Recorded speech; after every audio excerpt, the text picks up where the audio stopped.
Welcome, everyone, to the WIE Champions National Conversation around race and equity.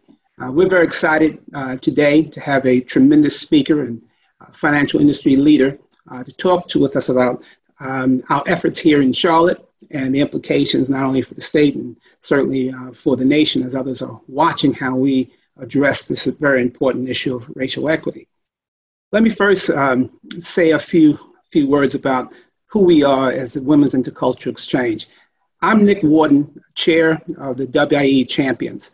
I'm also president and CEO of the Charlotte Area Fund, Mecklenburg County community action agency dedicated to serving those low-wealth individuals for over 60 years.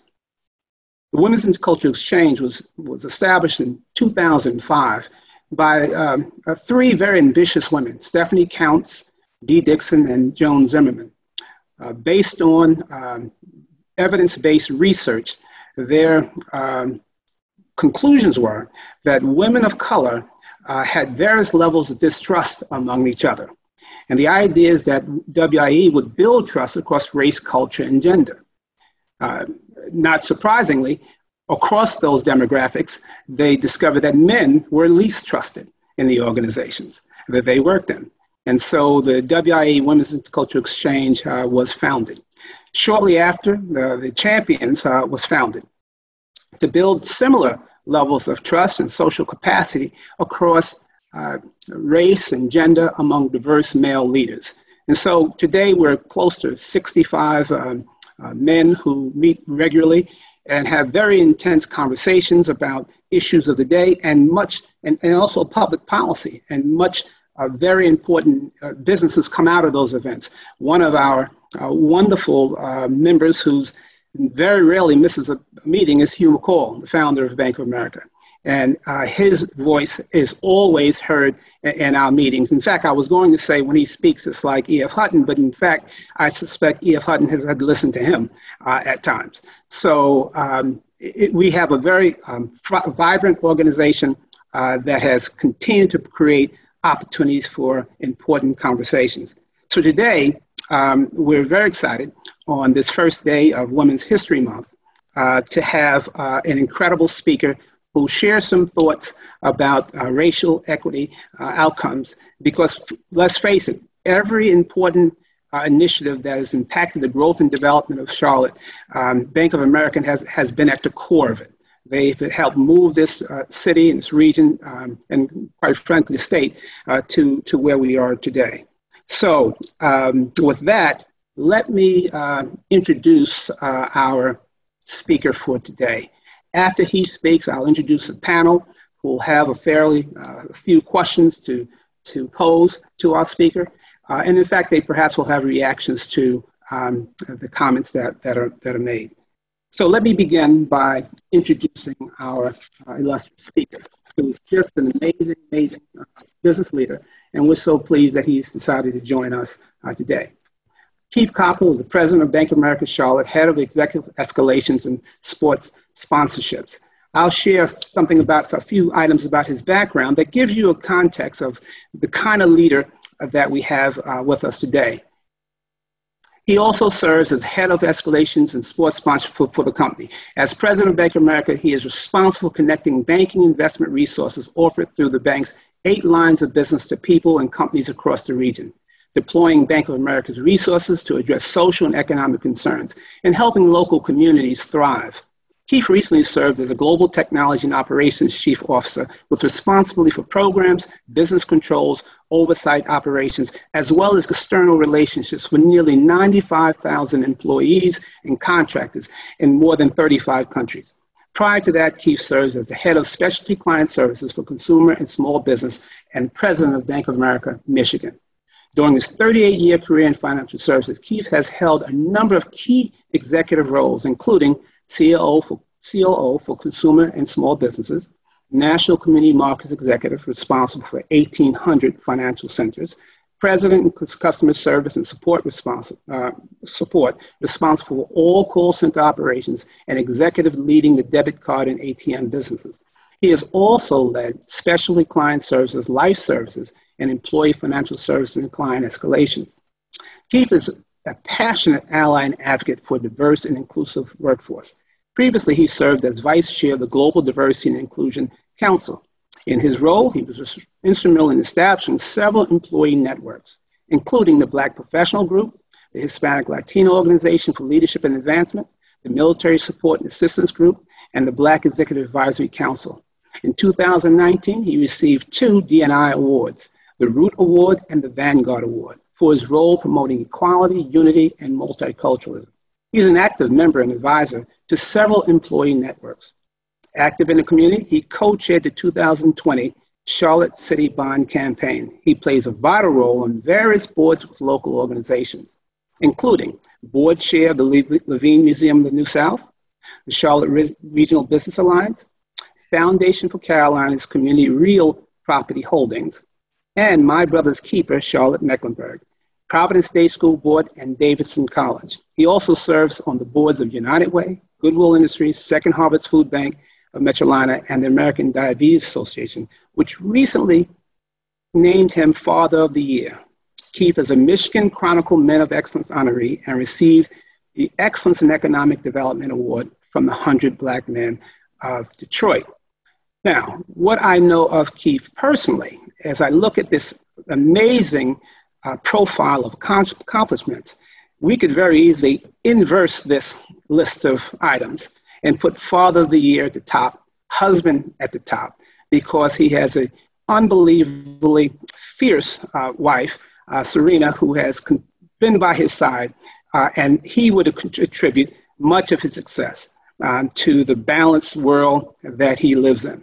And so when Keith ascended to the current role that he is in, I have to tell you, I have not seen such warmth in the community and admiration for a leader that has ascended to this position at this time.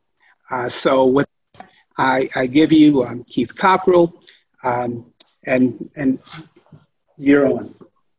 Well, Nick, thank you for the warm welcome. It's a pleasure to join you, my friend, and acknowledge all the commitment that you've had over the years, really, to initiatives that are important to all of us, and what the leadership role that you continue to play here in the Charlotte and really throughout our state. So it's a pleasure for me to be with you today.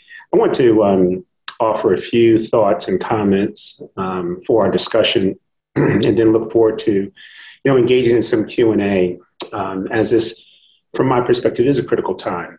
We recognize that there are world events that are occurring that has many of us consumed about the safety of people across this world. But our opportunity before us here in Charlotte is significant. And I feel very, very blessed to be part of an organization that has had a true willingness to lean in on these opportunities, and to be in a city that enjoys great leadership, not only from our elected officials, including our mayor, Mayor Lyles, but also a business community that has been interlinked with the growth and development of our city really throughout our history. And so for us here at Bank of America, and for me specifically, we recognize that this is our home, this is our headquarters, and we feel a real obligation to continue to provide support, assistance, and quite frankly, leadership for our city. The good news is that, as we all know, our city continues to grow. But with that growth comes additional challenges.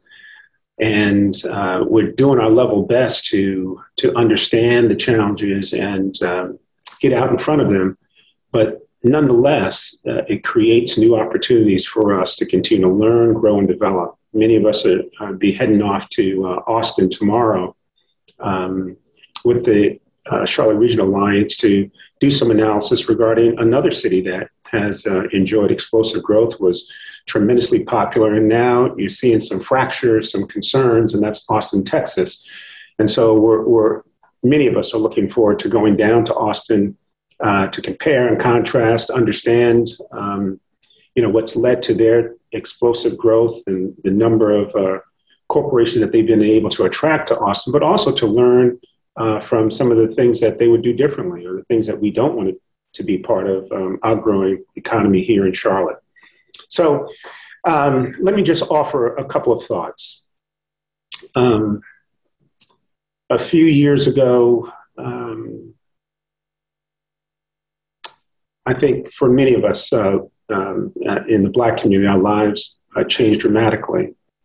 I was part of a company that I feel very, very strongly about, that has given me an opportunity to grow and develop, provide leadership, and has demonstrated over the years that they would support some of the things that I was specifically interested in.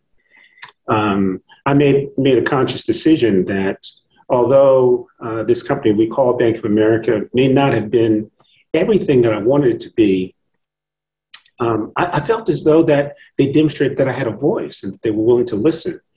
And so I've been fortunate to, I guess, first have the courage to express that voice, find that voice, and share it. And then be willing to actively roll up my sleeves to create a change. And so for the majority of my career, I took great pride in helping all types of people and teammates grow and develop and enjoy the benefits that I had received throughout my career in growth and development in the company. But after the killing of George Floyd, it was an inflection point for me, without question. And I just felt that there was much more that I needed to do. Although I had been involved in communities where I lived for really all of my professional career, my efforts seemed to be shallow. I just thought that there was more that I needed to do for children and for people of color, quite frankly. And I shared recently that I was even pondering was the time for me to actually retire from the company. And not because I had some disappointment about where I was in my career, it wasn't some, inflection point for me. I had actually never been concerned about my retirement from Bank of America. I felt very confident that, the man I serve, he would tell me when it was time for me to do something else. And I was very secure in that. And so I was really prayerful, I guess, and introspective that was this the moment? And I just feel very, very fortunate that I was able to continue to have a voice and share that voice with, executives here at Bank of America, which led to this opportunity for me. You see that, throughout the course of my career, as Nick expressed, I've been very, very blessed. I don't know, I've had more than 23, 24 different assignments throughout my career, my, career here at Bank of America. And I'm pleased to say that I've only posted for 2 jobs in my entire career with Bank of America. So I dedicated myself to doing great work, not just good work, having great results and doing it the right way with people. And I really felt that my success was based on the fact that I was inclusive and tried to treat people, not be just a good teammate, but be a great teammate. And that over the years, that's led to not just what I know and the impact that I felt that I could have on the communities that I serve or the clients that I serve, but I had the benefit of the knowledge of so many thousands of people that I've been in contact with over the course of my career that just made me better. It wasn't just what I knew, but because I treated them well, what they knew, and I could draw upon that. So this moment in time just seemed that I needed to do much more. It wasn't enough for me to chase another, I guess, financial plan, a profit plan for a business that I was running. That I needed to be more engaged. And that led to a discussion that, no, I didn't need to retire from the firm, that I could be more engaged with the community and with clients and businesses and and lean in on the topics that I really were most important to me, and still do it in the company. So I feel very, very fortunate that I had this tremendous blessing to serve as president here in Charlotte for Bank of America. And I'm doing my level best to leverage the relationships and the experience the business experience that I've had over the course of these years, and the role, quite frankly, that we have at Bank of America here in this community. So relationships matter individually, but in my role as president, from my perspective, it really doesn't mean very much unless you can leverage the relationships. So like Nick, I've known Nick for many, many years. I've known our mayor for decades, I guess, long before I was president of Bank of America or she was mayor of our city. And so it creates an opportunity to really leverage those relationships, hopefully to help others that perhaps are less fortunate or need just some guidance. And so I don't apologize that I'm a product of my experience, that people, teachers, educators, coaches, neighbors poured something into me, saw something in me and believed in me and inspired me to be better, to do better.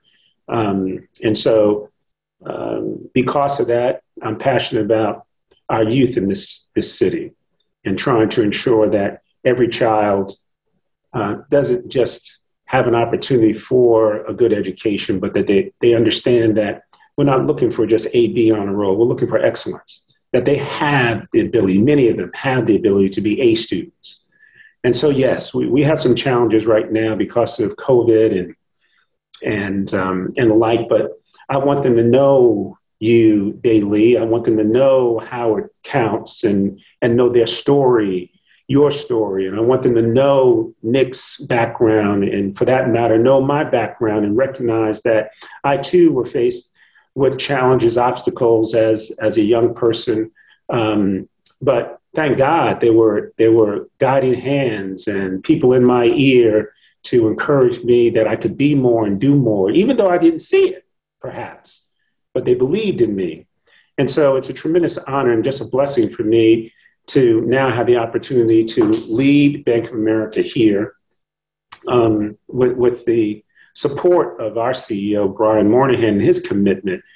And so after the George Floyd killing, we made the decision that we as a company needed to do more. And we announced initially a $1 billion commitment that's now $1.25 billion commitment to economic development, focused on how can we create wealth and support small businesses because of their wealth creation as business owners. We need to do more in housing because we recognize that for many of us, for me specifically, I've had the opportunity of working in many cities across the country.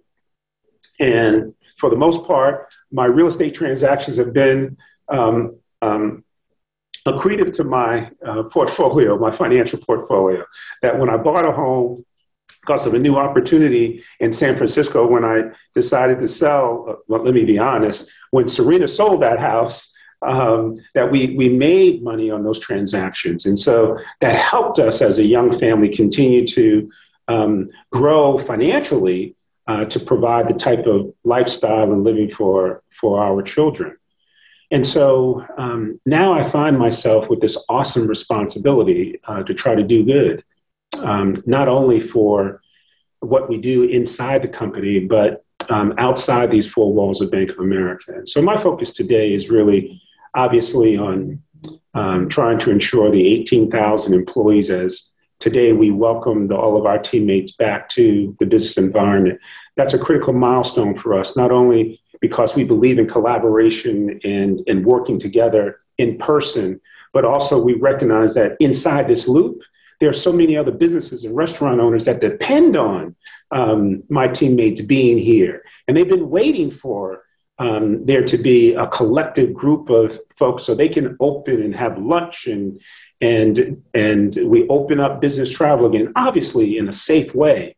So my focus on my teammates clearly starts and ends with their health and safety. We'll be smart about that. But in addition, we're excited about their level of engagement because one of the things that makes us who we are at Bank of America is because we do believe that a healthy community, healthy businesses, is just not a social calling. It's good business. It's good for us. And so for so many of my teammates, they're anxious to get back out there and support Kay at the food bank or be in person to provide reading tutoring or math tutoring to students in Charlotte public schools. So we're looking forward to that. And we know that's something that we've missed. And so that level of engagement is critically important for me to lead by example in that way. But fundamentally, we also are in business to support clients. And there may be a better bank out there here in Charlotte, or for that matter, across the US. But there's one thing that I'm very confident in saying, and that is that we're going to continue to demonstrate that nobody's going to care for Black and Hispanic and Latino business owners and business owners in general more than we do here at Bank of America. There's much more that we need to do. We know that it creates wealth opportunities, not only for the owners of those businesses, but also for the employees. We're trying to create funds that provide access to financial capital to help these businesses grow and bid for opportunities that perhaps they haven't had the opportunity to do in the past. So we recognize our role.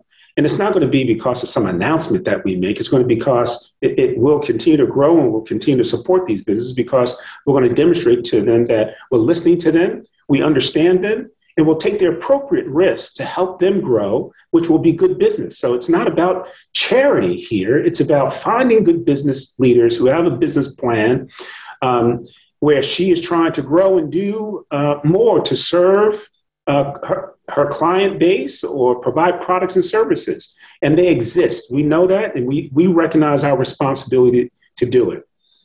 And then obviously, in the community that we live and work in here, as I mentioned, our growth creates opportunities. And it was a distinct honor for me to represent Bank of America in the Mayor's Racial Equity Initiative that was launched back in November, and play a substantial role to say that we're committed to first generation college students that happen to decide to go to Johnson C. Smith, and not just save Johnson C. Smith, but dream a big dream. And let's make it one of the top 10 best historically Black colleges or universities in the country. And to be part of that initiative to say that we can do this. And it's not going to be just, to be quite frank with you, the money was the easy part. To give $10 million to that effort was the easy part. But what we've recognized, Nick, over time is that providing financial capital, although it's necessary and clearly appreciated, but for me and teammates like me who worked for Bank of America for 10, 20, 30 years, that we can bring our human capital to try to change outcomes, to try to ensure that systemically there's change because of the wealth of experience that many of my teammates have. And so I'm proud of the financial commitments that we've made, but I'm perhaps equally proud of the fact that, for me, I joined the Johnson C. Smith board, as well as several other business leaders. So we're giving our personal time and knowledge to help the transformation for Johnson C. Smith. But it doesn't stop there. We recognize that in our city, despite the growth and the development that's occurring here, that we still have young people who are born in zip codes where their opportunity for success is really hampered simply because they live in that zip code. And I think we all recognize that's just simply unacceptable to us. And so leaning in on these corridors of opportunity and leaning in partnership with CMS. I'm not an educator. None of my teammates are educators. Perhaps they serve as adjunct professors from time to time, but we're not educators.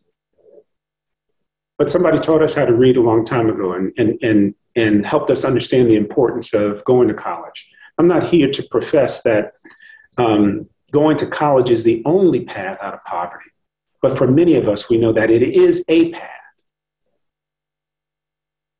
One of my former classmates was President Obama at Columbia University.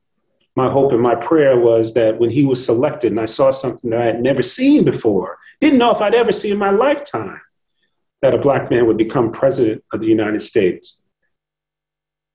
Beyond his skin color, I was hopeful that there would be awareness and acknowledgement of his story, that this young man who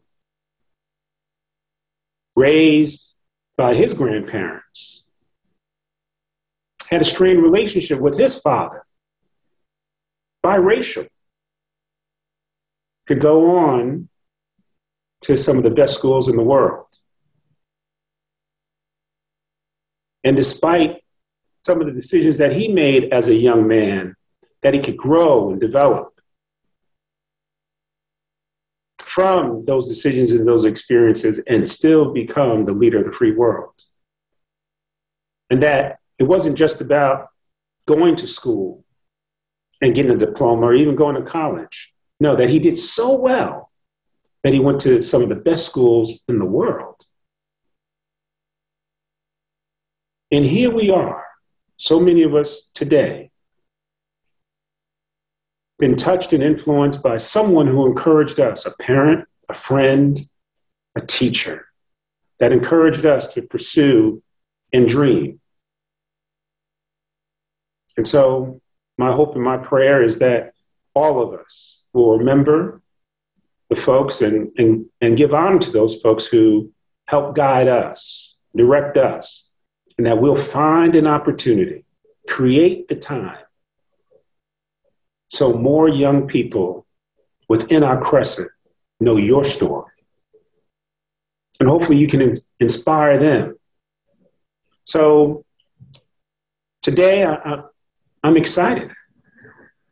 I'm more enthused about my career and my opportunity here at Bank of America, and as I, look forward to celebrating my 29th anniversary than I was when I first walked in the door. Why? Because I know people now. I've got relationships with people. And it's not what just Keith Cockrell of Bank of America can do. We can't solve every problem at Bank of America. Even we don't have the money to do that. But I can reach across to the Nick Whartons that I know and ask them to join me. And if it's something that you're interested in, then perhaps we can make 1 + 1 = 3. Or who knows, maybe 1 + 1 can equal 5. And so we're excited today because we want this partnership with CMS and our community college, CP, and Atrium, and see if we can find a way coming through this pandemic to provide greater access to care, both physical as well as emotional care. And yes, I can give Atrium some money to say, don't we have a shared objective that healthy communities are better? And let's do something to support the mayor's initiative around these corridors. Of course, we can agree to do that. But I'm not the educator for how we put clinicians in the schools. I need Atrium's help for that, and to have a partner who's willing to do it, and then take on the additional responsibilities of saying that but there's a nationwide shortage of registered nurses. So can we find a way to perhaps systemically eliminate that issue? How do we train people in these neighborhoods where we know they don't have good health care? They don't have clinicians in these communities. Well, that's why I'm excited about this partnership that we're building, this collaboration between Atrium and Central Piedmont. And it's not that these programs don't exist. How do we scale them? and then do something like go into Renaissance West and put a fence around it and say that we're going to start right here. We're going to adopt that K through 8 school. We're going to ensure that that principal there has everything he needs to ensure that these kids can stay in school, first be in class because they're healthier. We got a clinician on site. Keep them in class. And then be part of their career day. Be proximate so we can encourage them to read. Introduce them to math, to love problem solving. And hopefully through this partnership with Atrium, we'll introduce them to not just careers in financial services, but hopefully we'll start identifying young people who may pursue a career in the medical profession. And they'll graduate with not only just a diploma, but a certification in nursing. And then through this partnership with Central Piedmont, that they can go on, not for just the lowest paying job, but they have a career and they get their CNA too. And because of the nursing schools that we have here, they can go on and get their registered nursing degree. So we're not trying to recruit. I'm not trying to say that there's something wrong with recruiting and trying to attract more registered nurses to our community, but we can grow our own if we can teach these children what it is and what it can potentially do for you. So that's just one example of the role that I believe that we can play here at Bank of America as a leader to solve problems, but as a catalyst to encourage a collaboration of other private companies, community champions and leaders like we've got assembled here, and our elected officials. Because there's never been a time, not at Bank of America, not here in Charlotte, that we have so many leaders, men and women who look like me, who are in positions to make decisions to support this community and drive it forward. It's not a moment. Is it a movement? Well, one thing I do know, it creates a tremendous opportunity. We've got the data. We know what our problems are. Are we willing to jump in and be part of trying to solve these problems, to create opportunities for more children who look like us, more business owners, and more families to understand the value of owning their own home versus renting a room or a house? So, Nick, it's a pleasure to be with you, and I look forward to the dialogue. Well, Keith, that was, thank you. Thank you for your insights, sharing what drives you, sharing pieces of your servant leadership mindset, and that you are fully engaged and locked in on what's in front of us. Thank you for that presentation. Let me introduce our panel, and then we'll come back and begin the engagement. First, we have Terry Shook, founding partner and principal of Shook Kelly, urban planning and architectural firm. Joy Page, Senior Director of Community Relations at the University of North Carolina, Charlotte. David Arrington, owner of Bridge Building Consulting. And these three individuals are heavily involved in the Women's Intercultural Exchange and the Champions organization. I'm so pleased that you've all found time to be with us today. Let me kick off the first question, if I will. This morning, or rather this week, our award-winning national public radio station, WFE, is doing a sort of a retrospective on looking at economic mobility and looking at how far we've come since 2014, the Chetney study that listed us 50 out of 50 in economic mobility. And so almost $400 million has been spent over this period trying to shift and move us in economic mobility trajectory for poor people. Now we're looking at close to 300 million, 250 million to focus on racial equity. The question I'll just sort of pose, and I realize that all of this does not rest on Bank of America's shoulders, and Keith, thank you so much for kind of broadening how we all have to be in this together. The Oxfam report over the last few years that looks at poverty globally has listed North Carolina as worst among the 52 states for helping poor people, particularly women, progress. So while Charlotte is a prosperous city, we have certainly our challenges. The whole state, quite frankly, is not doing well at moving people out of poverty. So I just pose the complexity of the problem here. How do you pose to make a difference, obviously, in this city when the whole state, quite frankly, is sort of challenged? I know your focus is Charlotte, but obviously what Bank of America does has large implications in the state. So they focus on low wages, lack of employees being able to organize. There are a lot of factors that retard economic growth, particularly for poor people. So my question to you is, how would you look at that as in comparison to the whole state? Keith, that's a question for you, Keith. I'm sorry. Okay, I'm sorry, Nick. Well, a couple of things that I would suggest. Charity starts at home, and before you can start pointing fingers, you have to look in the mirror. And so, for us at Bank of America, there are a few things. We made the decision that if you work for Bank of America, you should have a working, livable wage to support a family. And so, we made commitments. We're now at $21 an hour as our minimum starting wage across Bank of America, with a commitment to be at $25 an hour by 2025. But it didn't stop there.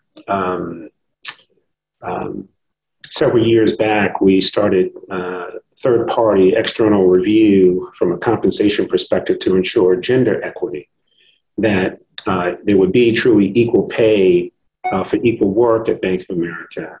And that's not just an analysis that we do. We utilize an external entity to do that analysis for us every year in time for bonus and compensation planning and decisioning. And so I'm delighted to say that because, data sets you free. If you're willing to share the information internally at least, and then potentially share it externally, which is where we are at this point in time, then you've got an opportunity to identify the opportunity and then decide if you're going to do something about it. And that's the approach that we've been trying to take, not only here in Charlotte, but really across our entire firm. And so we believe in equity, and we have to demonstrate that in our own practices and policies at Bank of America. And now that and I'm not trying to say that we're perfect, but we're at a point now where we're willing to say that, hey, we may not be perfect, but we're willing to share what we're doing, and we're willing to listen and learn from others and steal from them, quite frankly, if we think it can help us advance what we're trying to do. Let's begin with Joy Page, Springs. Hey, thanks, Nick and Keith. We certainly appreciate you joining us today, and appreciate the savvy of Bank of America to place you in that position where you did the great. We're glad that you did the great reassessment versus the great retirement or leaving. So, but anyway, I wanted to. You mentioned Austin earlier, and you're traveling tomorrow. Have you, and I'm sure you've got folks within Bank of America that have looked nationally at some of the models that are working, and certainly we appreciate your investment in the Mayor's Racial Equity Fund, and also, increasing the minimum wage and things you're doing for the Institute of Social Capital here at UNC Charlotte. But who's doing it right? What is the model community or city that just through your travels and research that is getting this right? Well, I think over time there have been great examples of various communities doing very, very well over periods of time. Our RTP, that was innovative, and look what it did for our state. But you know what? I think we we may have lost our way. It took some courageous leadership all those years ago to create and envision RTP, and it's time for us to, as a state, reimagine the opportunity. And so this innovation area here in Charlotte that Atrium and others are actively engaged in, I'm tremendously excited about that. Austin, as we mentioned, and I think it's a great place, right down the street from us was Atlanta, and the number of Fortune 500 companies that they've been able to attract, the museums and the cultural heritage of the city is most impressive. But again, we've studied Atlanta, and we think we know some of the things that they've done extremely well. And we have the benefit of being an acquirer, and there's been tons of talent that have joined us from Atlanta. If you go out west, and you take a look at the reemergence, despite what some may say the anti-business climate of California and potential of natural disasters, you still see communities that are growing, and wealth creation and home values continue to increase, and job growth continuing in that state. And so Silicon Valley and San Jose, and the tremendous growth that San Jose has come into existence around is something also that I think we can take, real strong learnings from. So we don't have to bow down to anyone, because I think we do have leaders like Hugh McCall and many others that played a significant role. And the first thing that I would just say, Joy, is that they dreamed a big dream. Those leaders, some 20, 30 years ago believed that Charlotte could be bigger, could be more important, and therefore did something about it. And that was a combination of not only being aggressive in the marketplace from a business perspective, but also, having partnerships in the public policy space to, in fact, change laws, to create the opportunity so we're the beneficiaries of that. So shame on us if we don't continue to push the edge of the envelope, so to speak.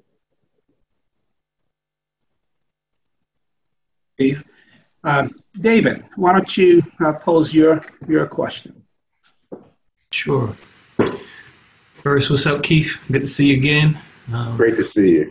Absolutely. Glad to be a part of this conversation. So you mentioned a couple of things earlier on. One, I love the aspect of a lot of this work starts at home, as well as you mentioned the importance of relationship. So in my work at Bridge Builder Consulting, we're a people-centered agency, and I focus on leaning into the positive effect of authentic relationship across difference and the impact that can have on bridging our divides and valuing others, as well as addressing oppressive systems. So in a city like ours, Charlotte, where being transactional or throwing money from afar can be the norm, it would be interesting to know, for you as a Black man holding a powerful corporate position, what unique opportunities do you see yourself having to forge intentional, authentic relationships across difference with your white counterparts in an effort to advance racial equity outcomes? It's a great question, Daley. Throughout my career, early on, I made a decision that I wanted to be known as a champion for diversity and inclusion. And then, like many of us back in the early 2000s, I guess, we went through diversity and inclusion training, and I did this exercise, this colored bead exercise, and you put a colored bead in your clear cup, and it was, what types of people have you hired? Have you fired? And I was an equal opportunist in that category. But there was a question around, what types of people did you invite into your home that you've exposed your children to? And all of a sudden, my cup wasn't as diverse. And so I feel very, very fortunate that I had that aha moment to say that, wait, I think of myself in the business sense as, a champion for diversity, but yet am I really championed diversity throughout my entire life. And so that question has never been far from me, and trying to ensure that, I guess some might call it bridging the gap, or whatever the case may be. I was raised not, I'm not trying to say that I was raised not to see color. I was raised to be attracted to all types of people. And so it is kind of natural for me to, have relationships with, all types of people. But it comes down to, really, for me, sitting down and breaking bread from time to time to really get into some discussions and get beyond the surface of just having an acquaintance that you can pick up the phone and call, but really having the opportunity to assess and get to know. I'm proud of the fact that, for me, one of my closest friends here at Bank of America doesn't look like me. We don't share religion. He's Jewish. I'm not. We're not from the same part of the country. But he's my valued confidant, and I know I am his too. And so for me, I know that I've learned, and as time has moved forward, where I was so focused on performing and making things happen and demonstrating that, I was on this journey for greatness. I wanted to do better and have a great impact. It took me a while, quite honestly, David, to learn the value of relationships and the importance of those relationships. So no matter how hard I've worked, how many hours I've put in, generally two people can get more things done than one. And so that was kind of the learnings that I've had over the course of my career. And then to transform that into, I know what I know, my lived experiences. And you know what? Somebody else has a completely different lived experience. And so some might say, well, there's a tax on us as Black African Americans that we have to educate people. Well, hey, they don't have the same lived experience that we have. And consequently, I don't have the same lived experience. I'm reminded of the Jerry Maguire. I'm going to paraphrase the scene, but when the young boy, is back there in coach and they close that first class curtain, and he says, something to the effect that that's a different scene. His mother corrects him and says, no, that's a different life. And so the opportunity for all of us is, how do we ensure that we don't close those first class curtains anymore? And I'm aware of that now, that I've got access, that I'm in places, I'm in the room, not in all rooms, but I'm in some rooms that I didn't even know they existed before. And so, A, it's acknowledging that I'm there. B, because someone gave me the opportunity to be there, I have to share a voice. I got to get comfortable that they may not have this perspective. And consequently, I have to be open to encouraging others to come into rooms that I'm in that they normally don't participate in. And that's where real learning can occur and real relationships can occur, I think. And we may not always agree on everything, but I know where you're coming from, and that generally makes me better in terms of trying to figure out solutions to advance. Thank you, Keith. Appreciate it. Thank you. Thank you so much, Keith, for consistently pressing on this notion of getting proximate to issues and people that are different in order to get that perspective. Terry, what's on your mind? What question might you pose? Well, first, Keith, this has been absolutely amazing. I'm sitting here with a book full of questions that would fill a long dinner party, which, given your comments, maybe that could happen pretty soon. Let's have dinner. Let's do it. I'll tell you. The question that's been on my mind since we talked the other day, as we shared when we talked about questions for this, is that, the institutions of this country, be they banks and similar type big corporate structures, were created at a time when the only people in those rooms were white males. And you sit here before us and basically as a great example and defiance of that structure. And what it was particularly taken by, you were talking about how you trying to take your lived experiences, your life experiences, and have those conversations with emerging guys that do look like you, and I assume women too. But what would that conversation be like? The candid conversations with white male and female that are coming up through the ranks, so they understand how to find, in the spirit of WIE and the champions, to find those connective moments when we do find those things that connect us more than divide us. And this is particularly in our day and age, in this time, I think these matters are even more. So what would those conversations look like? And how can you tell those of us that look like me on this call how we can facilitate those with you? Well, you know, Terry, it's a great question. And the first thing that I guess I would offer is that recognize that your lived experience is your lived experience. Today, you know, people know my story because someone found it interesting to write, but we all have a story.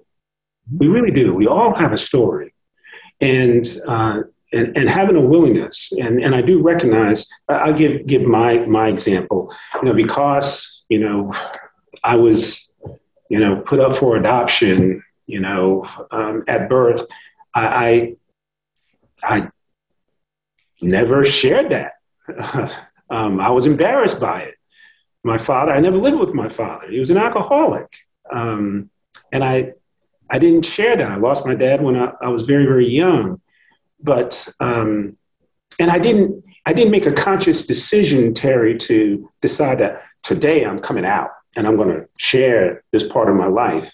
I was actually talking to a group of CMS students.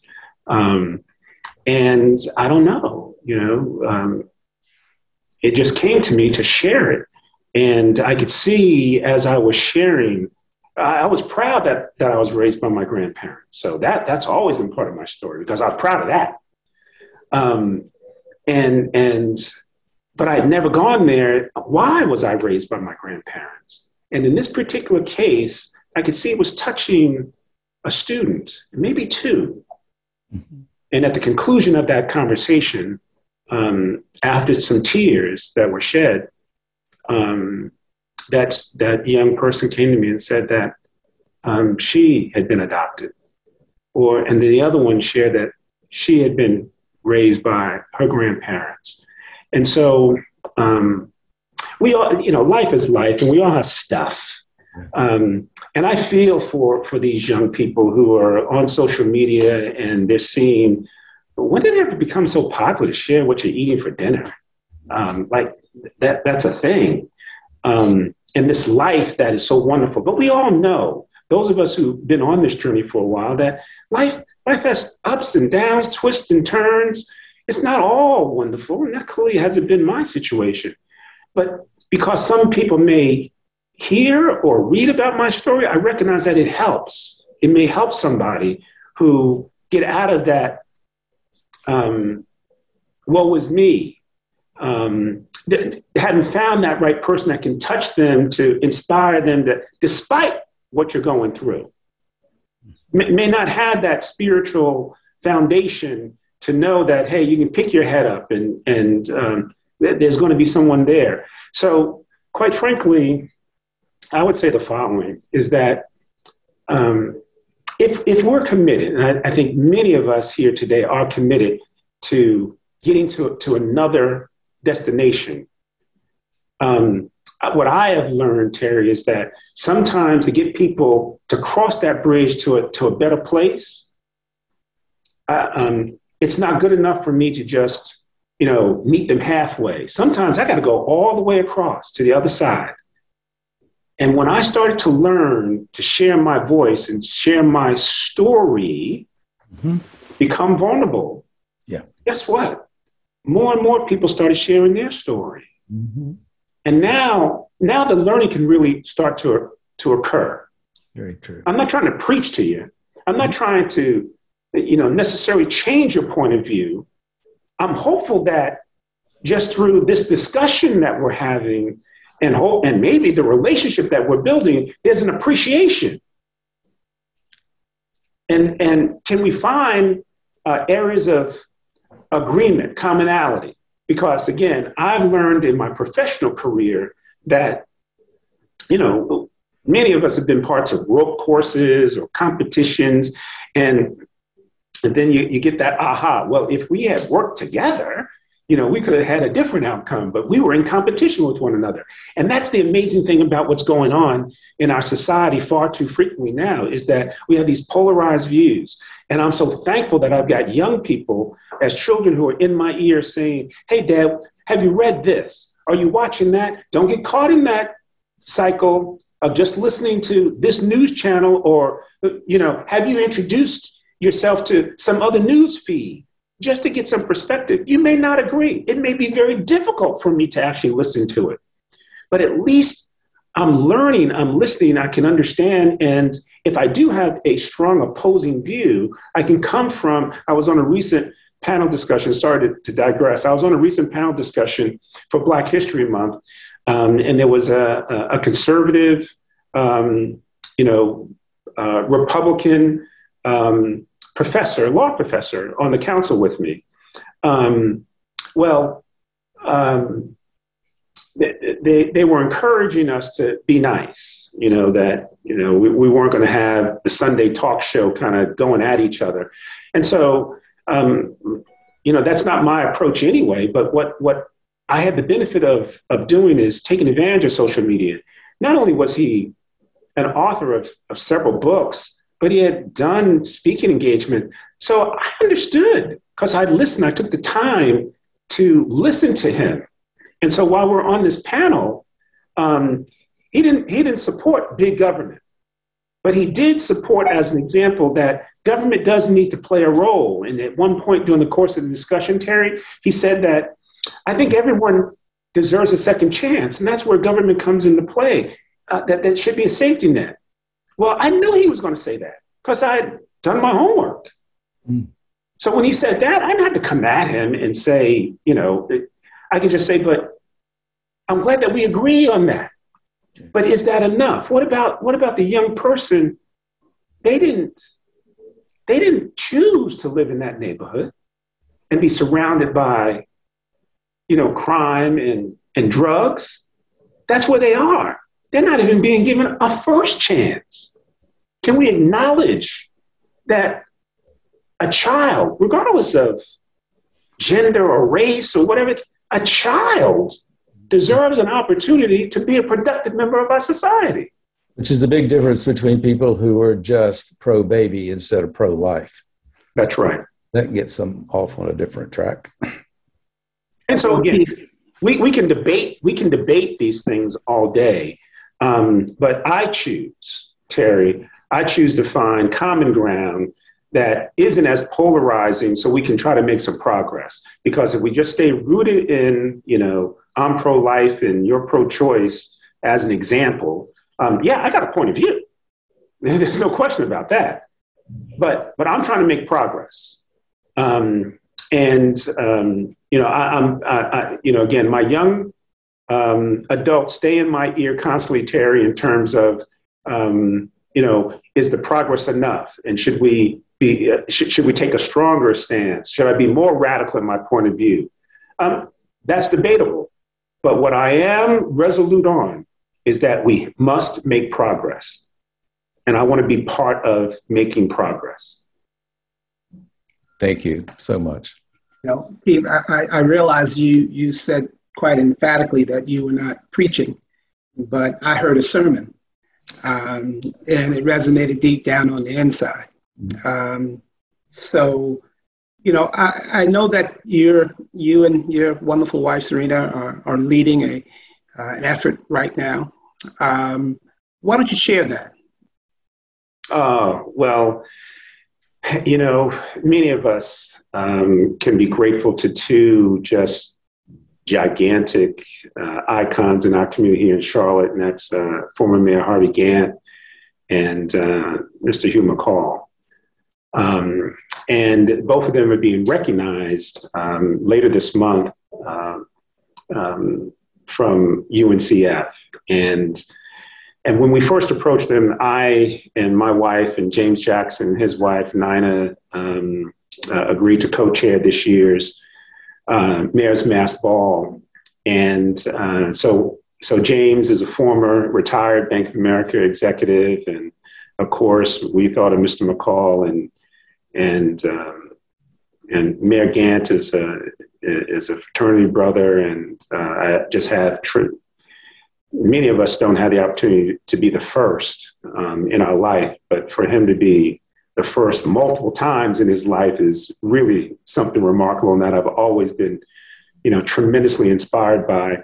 So when we approached them and said, hey, we'd like to honor you in this year's Mayor's Mass Ball, they both said, oh, no, this community's been kind to us. There's young people like Daly who you should be honoring or something. We said, no, you got it all wrong. You think this is about you. This is really about us. We want to say thank you for all of us that you've touched over these years, that we stand on your shoulders, and we love this community because of your commitment to this community. We finally convinced them to agree to be honored. And as we got into the planning, Nick knows this, we just got creative and decided that, hey, is there something that we could really do beyond just saying thank you that could really honor these two couples and these titans in our community? And so both of them have been committed to education and developing youth to this very day, actively engaged. So we got the support from UNCF to introduce Gant McCall Scholars. And on average, to attend a historically Black college here in North Carolina, it's about $7,500 for 1 year.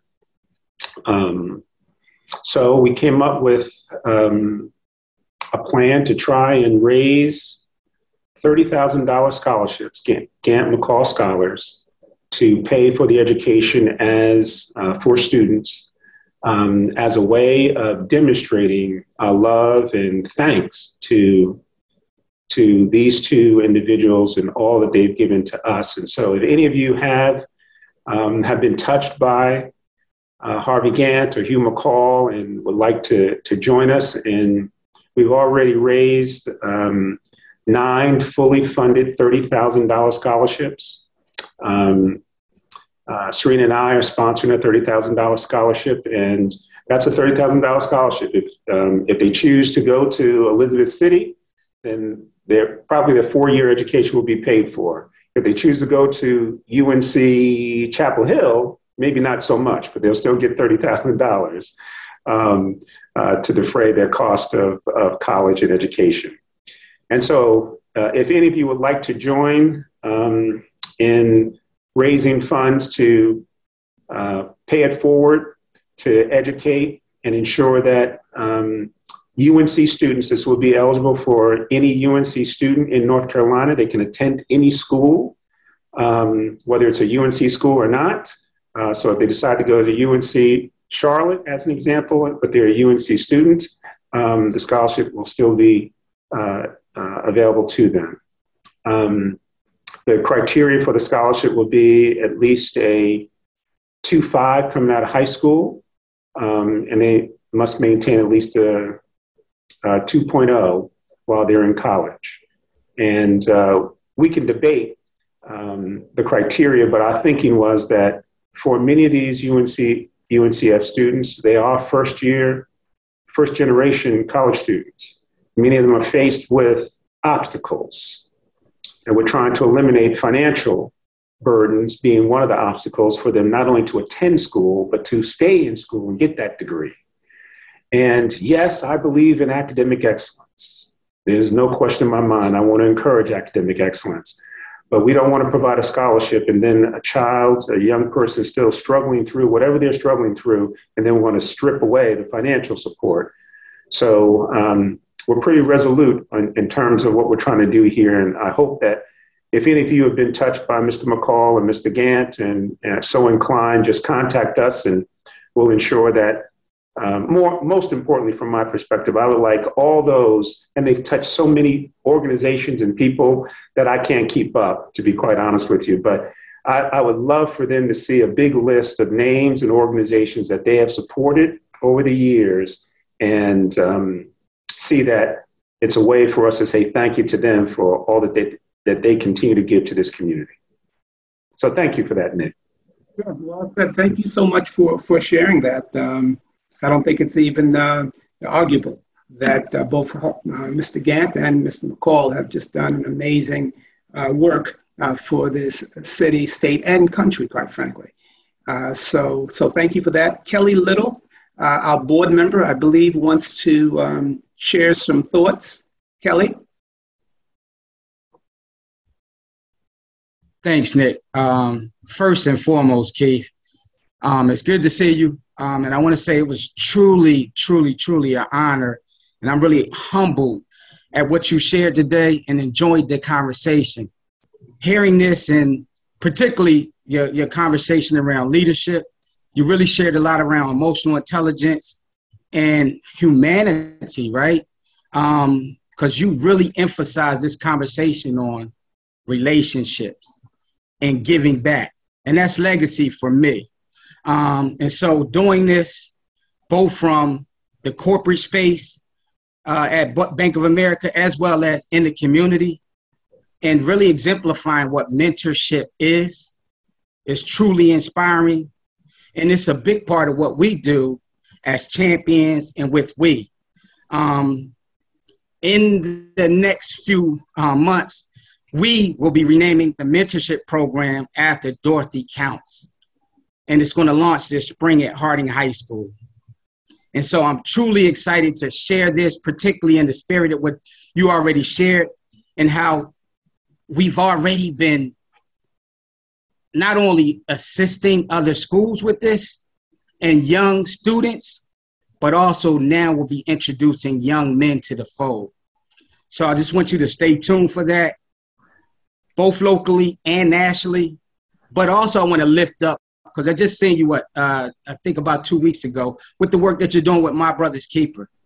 And so when we look at every space that you're in, you exemplify the word hope, right? Because when I can see me and those who are leading organizations, that is the quintessential definition of not only mentorship, but you talk sponsorship. And that's more important to mentorship to me. So thank you for everything that you shared today. And it was truly a great experience. Thank you. Well, thank you, Kelly. I am wearing a purple tie in recognition of Women's History Month and celebrating women. I'd be remiss if I didn't take time out, Nick, just to acknowledge at least two women in my professional career that have been instrumental in helping to guide me, and I can actually call them not just mentors and sponsors, Kelly, but also friends, and that's Andrea Smith and Kathy Basant. Without question, it was Andrea who I went to and Kathy to say that, hey, I'm conflicted. I'm at this inflection point in my career here at Bank of America. I'm not angry with Bank of America. I just want to do more, and I think I can do more. And they facilitated giving me this opportunity. I was working for Kathy at the time, and Andrea said basically that, hey, you're going to come work for me, and you're going to lead this market here in our hometown of Charlotte. And so, again, I've been very, very blessed. We're at equity here at Bank of America in many respects. Our percentage of women leaders in the firm, more than 50% of our population worldwide are women. And the degree of Black and Hispanic women that are growing and matriculating through our company. I like to say it this way: I am proud of Bank of America and our journey for diversity and inclusion. I am proud, but I'm not satisfied. And one of the areas that we're going to continue to maintain our focus on is more senior Black and Hispanic women at the top of our organization. We're doing a good job in women in general, but we have an opportunity still. So before I do hang it up here at Bank of America, I anticipate that I'll continue to be a sponsor for more Black, talented, and Hispanic Latino women in our firm and throughout this community. So thanks for allowing me to join you today, Nick. Kelly, it's been a pleasure. Well, listen, thank you so much. This has been a treasure, actually, for all those who've had a chance to listen and hear your comments on leadership. It is not lost on me that this is Women's History Month, and let me just kind of close by bringing it back around if I can. So close to about 10 years ago, your predecessor, Charles Bowman, sat in a similar chair, and I facilitated a panel of diverse male leaders at a WIE conference that had about 500 women in attendance. And the theme of that conference, or that presentation, that was met with great apprehension initially when these men got on stage with this conference of all women, and it was about men who get it when women lead. And those men, all the expectation was that they leaned into their leadership and talked about how they created inclusive environments for diverse women. And it was an amazing conversation, so amazing that by popular demand, I recall, a core group of women wanted to have another meeting similar with this, a different group and similar and different group of men the following week. And Terry Shipp was involved in that session. So this is just quite interesting that we've come full circle. And here you are deep in the work. And so we're, again, honored. And we don't take this moment for granted that this is a historical moment for the champions, and to just hear how you will lead. So thank you so very much for this time. Thank everyone for coming, and we'll see you next time. Thank you again. Have a great day. You too. Terry, I look forward to dinner. You got it. Absolutely. Thank you.